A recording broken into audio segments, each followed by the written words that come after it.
Dialysis किसे कहते हैं? जब मनुष्य में रक्त को शुद्ध करने का काम किसी मशीन के माध्यम से, मशीन के द्वारा किया जाए तो इसे डायलिसिस कहा जाता है। यह रक्त शोधक की एक कृत्रिम विधि है। इस विधि को तब अपनाया जाता है जब किसी व्यक्ति का वृक्क कार्य नहीं करता।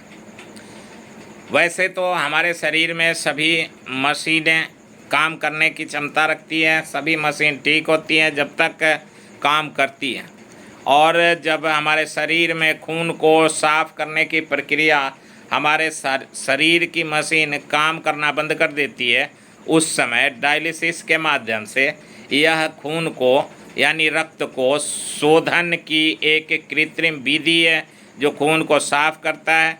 इस विधि को तब अपनाया जाता है जब किसी व्यक्ति के वृक्क काम नहीं करते।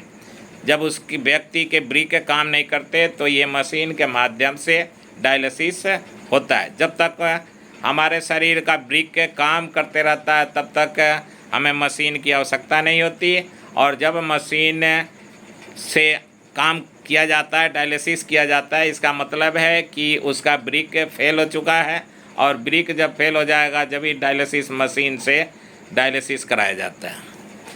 पौधे अपना उत्सर्जी पदार्थ किस रूप से निष्कासित करते हैं? मनुष्य तो अपने मलमूत्र के माध्यम से निष्कासित करते हैं, लेकिन पौधे भी भोजन करते हैं, लेकिन भोजन के बाद में वो उत्सर्जी पदार्थ किस प्रकार से बाहर करते हैं?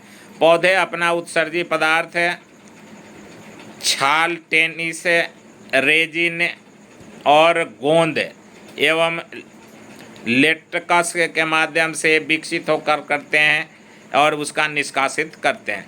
जैसे कि पौधे भोजन करते हैं, अपना उत्सर्जी पदार्थ उनके छालों के माध्यम पर होती है।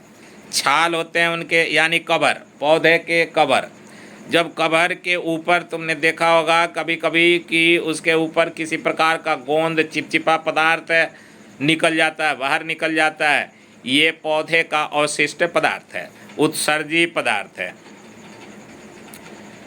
टेनिन के माध्यम से, रेजिन के माध्यम से, या गोंद उसके बाहर जब आ जाते हैं उसके माध्यम से, या फिर लेटेक्स के रूप में निष्कासित कर देते हैं।